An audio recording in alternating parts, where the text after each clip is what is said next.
역대하 17장. 아사 왕의 아들 여호사밧이 뒤를 이어 왕이 됐고 이스라엘에 대항하기 위해 스스로 힘을 길렀습니다. 그는 유다의 모든 요새들의 군대를 주둔시키고 유다와 그 아버지 아사가 함락시킨 에브라임 성들의 군대를 두었습니다. 여호와께서 여호사밧과 함께 하셨습니다. 그는 그 조상 다윗이 처음에 걸었던 길을 가며 바알에게 묻지 않았습니다. 여호사밧은 이스라엘의 행위를 쫓지 않고 그 조상의 하나님을 찾고 그분의 명령을 따랐습니다. 그래서 여호와께서 그 나라를 든든히 세워주셨습니다. 유다는 여호사밧에게 예물을 가져왔고 그는 큰 부와 명예를 갖게 됐습니다. 여호사밧은 여호와의 길을 가기로 마음먹고 유다에서 산당과 아세라 우상을 없애버렸습니다. 여호사밧이 다스린 지 3년에 그는 자기 신하들인 벤하일, 오바댜, 스가랴, 느다넬, 미가야를 보내 유다의 성들에서 가르치게 했습니다. 그들은 레위 사람들로 스마야, 느다냐, 스바랴, 아사헬, 스미라못, 여호나단, 아도니아, 도비야, 도바도니아를 보냈고 또한 제사장인 엘리사마와 여호람이 함께 갔습니다. 그들은 여호와의 율법책을 가져가 유다 모든 성읍에서 가르쳤습니다.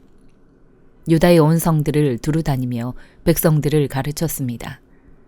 여호와에 대한 두려움이 유다 주변의 모든 나라들에 번져 그들은 여호사밧에게 싸움을 걸지 못했습니다.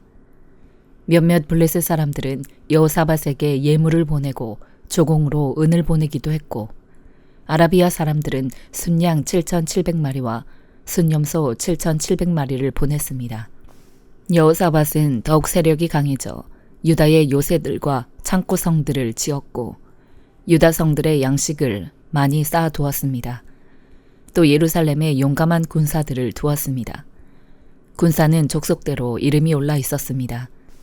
유다 집안의 천부장들 가운데 사령관인 아드나가 부하 30만 명을 거느리고 다음으로는 여호하나니 부하 28명을 거느리고 그 다음으로는 여호와를 섬기겠다고 스스로 나선 시그리의 아들 아마시아가 부하 20만 명을 거느렸습니다.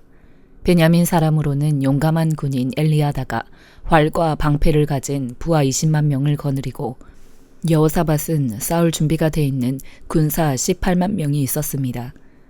이들은 모두 왕을 섬기는 군사들인데 그들 외에도 왕은 유다 온 땅의 요새들의 군사들을 두었습니다. 요한계시록 6장. 나는 어린 양이 7인 가운데 하나를 떼시는 것을 보았습니다.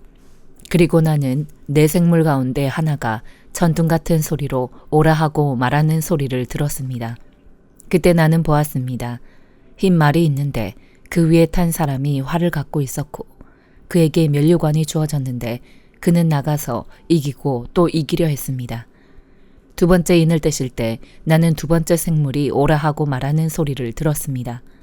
그러자 붉은 다른 말이 나왔는데 그 위에 탄 사람에게 땅에서 평화를 걷어내고 사람들끼리 서로 죽이게 하는 권세가 주어졌고 또 그에게 커다란 칼도 주어졌습니다. 세 번째 인을 떼실 때 나는 세 번째 생물이 오라 하고 말하는 소리를 들었습니다. 그때 나는 보았습니다. 검은 말이 있는데 그 위에 탄 사람이 손에 저울을 들고 있었습니다.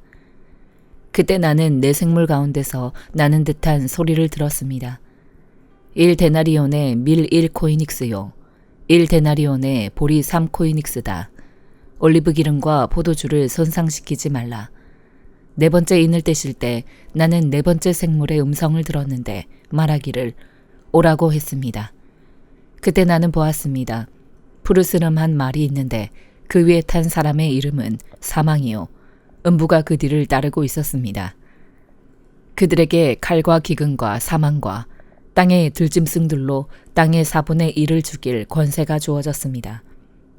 다섯 번째 인을 떼실 때 나는 제단 아래에서 하나님의 말씀과 그들이 가진 증거로 인해 죽임을 당한 사람들의 영혼을 보았습니다.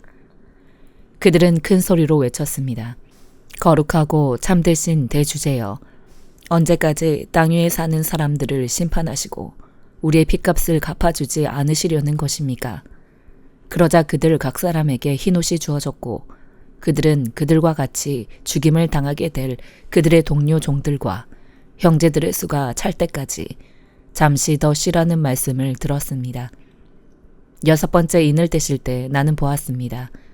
큰 지진이 일어나고 해가 머리털로 짠 청같이 검게 되고 달은 온통 핏빛으로 변하고 하늘의 별들은 무화과 나무가 거센 바람에 흔들려 설익은 열매들을 떨어뜨리는 것처럼 떨어지고 하늘은 두루마리가 말리듯 사라지고 모든 산과 섬들은 있던 자리에서 사라졌습니다. 그러자 땅의 왕들과 귀족들과 장군들과 부자들과 권세자들과 모든 노예들과 모든 자유자들이 동굴들과 산속 바위들 틈에 숨고 산들과 바위들을 향해 외쳤습니다. 우리 위에 무너져 내려라. 그래서 보좌에 앉으신 이의 얼굴과 어린 양의 진노로부터 우리를 숨겨다오. 이는 그들의 진노의 큰 날이 이르렀기 때문이다. 누가 견뎌낼 수 있겠느냐. 스가랴 2장. 또 내가 눈을 들어 바라보니 어떤 사람이 손에 측량줄을 들고 있었다. 내가 물었다. 어디로 가십니까? 그가 내게 말했다. 예루살렘을 측량해 너비와 길이가 얼마인지 알아보러 간다. 내게 말하던 천사가 나가자 다른 천사가 그 천사를 맞으러 나왔다. 두 번째 천사가 그 천사에게 말했다. 달려가서 저 젊은이에게 이렇게 말하여라. 예루살렘 안에 사람들과 가축들이 많아져서 예루살렘은 더 이상 성벽으로 둘러쌀 수 없는 넓은 지역이 될 것이다. 나 여호와가 말한다. 내가 바깥으로는 예루살렘의 불로 된 성벽이 되줄 것이며 안으로는 예루살렘의 영광이 되겠다. 이제 어서 북쪽 땅에서 도망쳐라. 여호와의 말이다. 내가 너희를 하늘의 네 방향에서 부는 바람처럼 흩어버렸다. 나 여호와의 말이다. 자, 도망쳐라. 바벨론 성에 살고 있는 시온아. 만군의 여호와께서 이렇게 말씀하셨다. 너희를 괴롭힌 나라들에게 영광스러운 일을 하기 위해 주께서 나를 보내시며 말씀하셨다. 너희를 건드리는 나라는 주의 눈동자를 건드리는 것이다. 내가 손을 들어 그들을 치겠다. 그러면 그들은 자기네 종들에게 모두 빼앗길 것이다. 그러므로 너희는 만군의 여호와께서 나를 보내셨음을 알게 될 것이다. 시온에 따라 소리쳐 노래하고 기뻐하라. 내가 와서 너희와 함께 살겠다. 여호와께서 하신 말씀이다. 그날에 많은 나라들이 여호와께 와서 그들이 그분의 백성이 되며 그분은 너희와 함께 살 것이다. 그러면 만군의 여호와께서 나를 너에게 보내셨음을 네가 알게 될 것이다. 여호와께서 예루살렘을 다시 선택하시고 그 거룩한 땅에서 유다를 그분의 것으로 삼으실 것이다. 육체를 가진 모든 사람들아, 여호와 앞에서 잠잠하라. 그분께서 그 거룩한 곳에서 일어나신다. 요한복음 5장. 그 후 예수께서는 유대 사람의 절기가 돼 예루살렘으로 올라가셨습니다. 예루살렘의 양의 문 근처에는 히브리 말로 베데스다라고 하는 못이 있었는데 그 못 주위는 5개의 기둥이 있었습니다. 여기에는 눈먼 사람들, 다리 저는 사람들, 중풍 환자들 등 많은 장애인들이 누워 있곤 했습니다. 그들은 물이 움직이기를 기다리고 있었습니다. 주의 천사가 가끔 내려와 물을 휘저어 놓았는데 물이 움직일 때 맨 먼저 못에 들어가는 사람은 무슨 병에 걸렸든지 다 나았습니다. 거기에 38년 동안 병을 앓고 있던 사람이 있었습니다. 예수께서 그가 거기 누워있는 것을 보시고 또 그가 이미 오랫동안 알아온 것을 아시고 물으셨습니다. 네 병이 낫기를 원하느냐? 환자가 대답했습니다. 선생님, 물이 움직일 때 못에 들어가도록 나를 도와주는 사람이 없습니다. 내가 가는 동안 다른 사람들이 나보다 먼저 물속에 들어갑니다. 그러자 예수께서 그에게 말씀하셨습니다. 일어나 네 자리를 들고 걸어가거라. 그러자 그가 곧 나아서 자리를 들고 걸어갔습니다. 그날은 안식일이었습니다. 그래서 유대 사람들은 병이 나은 사람에게 말했습니다. 오늘은 안식일이니 자리를 들고 가는 것은 옳지 않소. 그러나 그가 대답했습니다. 내 병을 고치신 분이 내게 자리를 들고 걸어가거라 라고 하셨소. 그러자 유대 사람들이 그에게 물었습니다. 당신에게 자리를 들고 걸어가라고 말한 사람이 대체 누구요? 병이 나은 사람은 그분이 누구인지 알 수 없었습니다. 그곳에는 많은 사람들이 있었고 예수께서는 이미 떠나셨기 때문입니다. 나중에 예수께서 성전에서 이 사람을 만나 말씀하셨습니다. 보아라, 네가 다 나았구나. 더 심한 병이 너에게 생기지 않도록 이제 다시는 죄를 짓지 마라. 그 사람은 유대 사람들에게 가서 자기 병을 고치신 분이 예수라고 말했습니다. 예수께서 안식일에 이런 일을 행하셨기 때문에 유대 사람들은 예수를 핍박했습니다. 예수께서 그들에게 말씀하셨습니다. 내 아버지께서 지금까지 일하고 계시니 나도 일한다. 유대 사람들은 이 말 때문에 더욱더 예수를 죽이려고 애썼습니다. 예수께서 안식일을 어길 뿐만 아니라 하나님을 자기 아버지라 부르며 자기를 하나님과 동등하게 여기셨기 때문입니다. 예수께서 그들에게 이렇게 대답하셨습니다. 내가 진실로 진실로 너희에게 말한다. 아들 혼자서는 아무것도 할 수 없고 아들은 아버지께서 하시는 것을 보는 대로 따라할 뿐이다. 아들은 무엇이든지 아버지께서 하시는 일을 그대로 한다.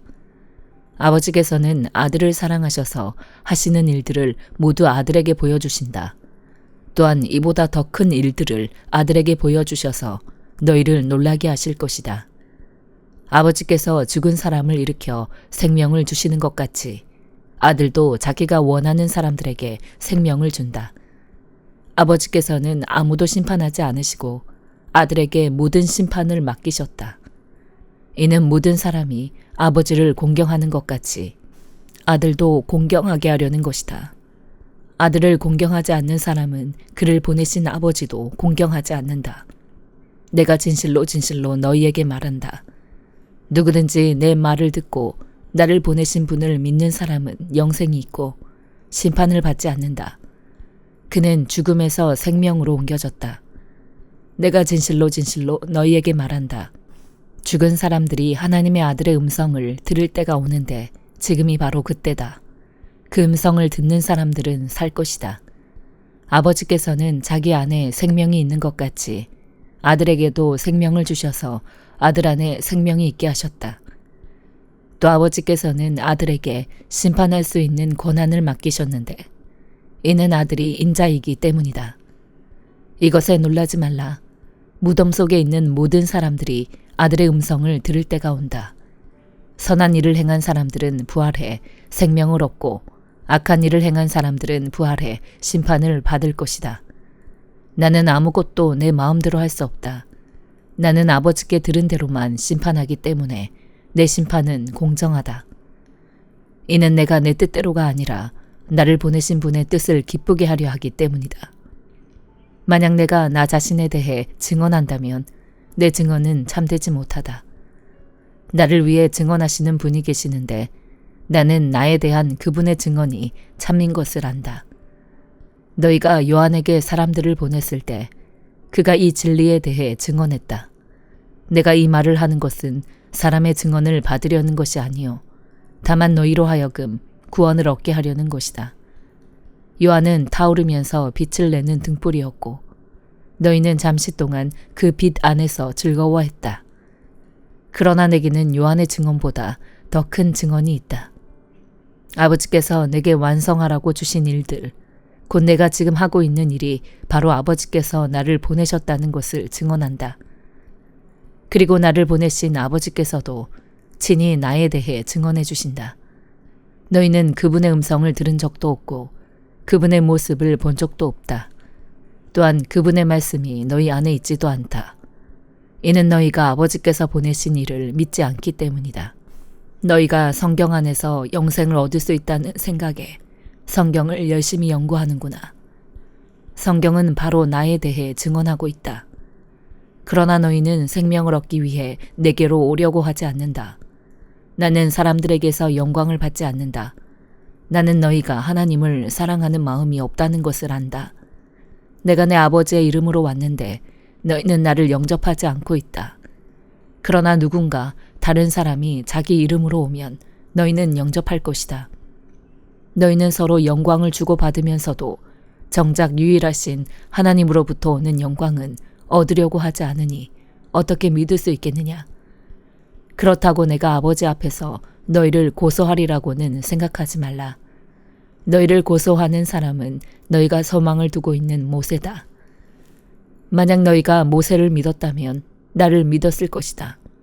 모세가 나에 대해 기록했기 때문이다. 그러나 너희가 모세의 글을 믿지 않는데 어떻게 내 말을 믿겠느냐? 아멘.